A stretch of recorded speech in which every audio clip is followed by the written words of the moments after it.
you're the parent of a difficult child, one thing that really bugs you is that people are always telling you what you're doing wrong, or they stare at you when your child is misbehaving like, why can't you control him?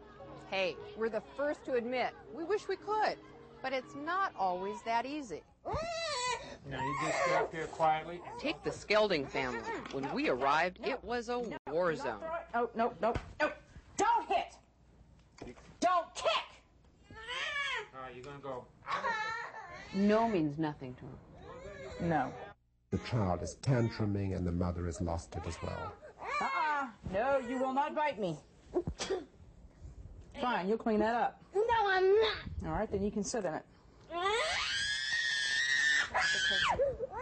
Across town, a single-parent family.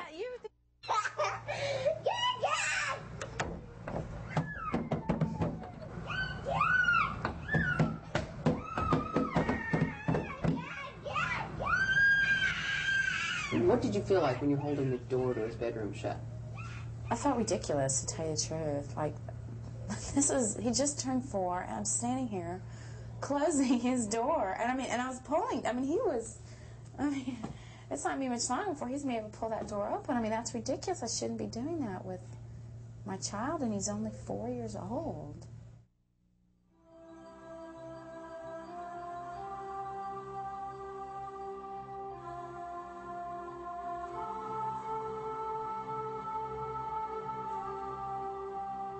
Located in the heart of the 6th Ward, St. Joseph's Church stands as a monument to the faith of its people and as a uniting force for the community. That community is the driving force behind an offshoot of St. Joseph's, an arts program called Mecca. Alice Valdez explains. We began actually as a church organization for a multi-ethnic festival. I'm dancing.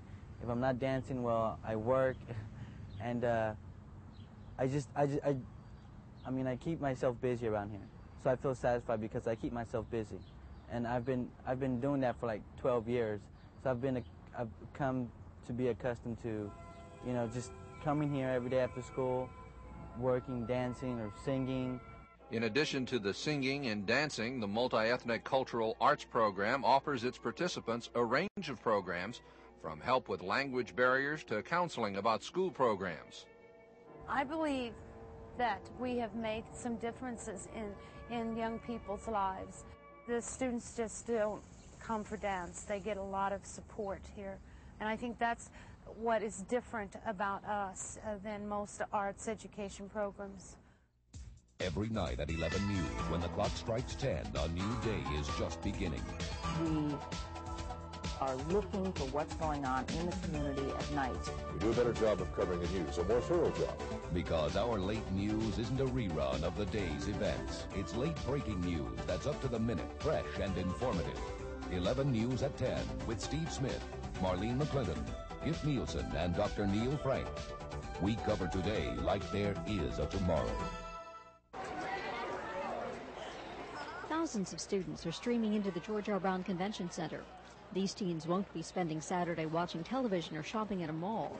They're eager to put their best foot forward at the Houston Hispanic Forum's Career Day. It's a turning point for many. They're attempting to prepare themselves for the future by getting advice about college now. When she first arrived on the political scene, not many people knew the name Gracie Sines.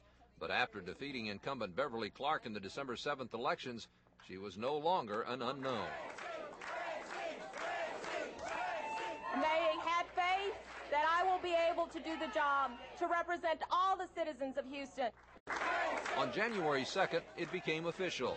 In an elaborate inaugural ceremony, Sines took her place as the first Hispanic in Houston's history to be elected to an at-large citywide council seat. Here is the fajitas, and this is the grill where it all started so many years ago. Tell us about the fajita and how it came to be. All right, the fajita is something that is used in the northern part of Mexico.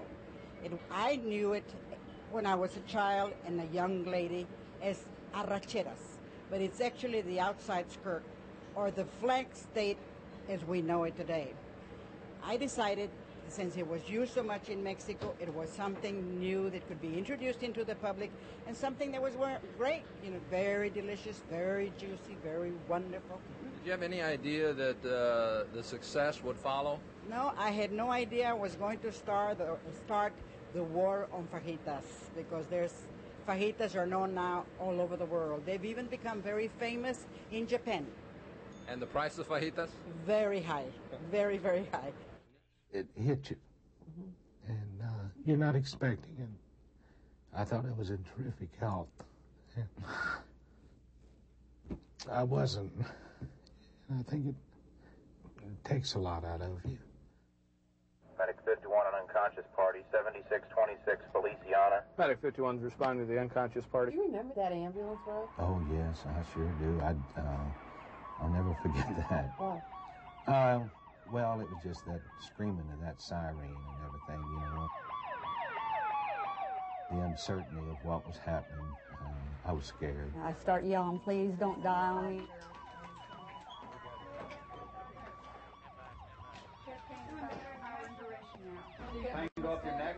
Well, he came to the hospital and he was quite stable initially. Right after I evaluated him, I was in the intensive care unit, and he started developing symptoms again where his heart rate slowed down quite dramatically. He underwent what we call a cardiac catheterization or angiogram the following day.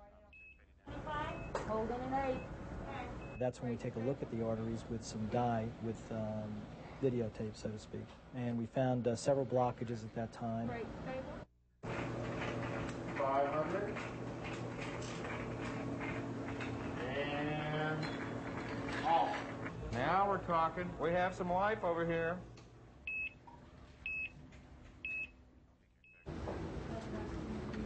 We are off a pump, and we're doing great. Great.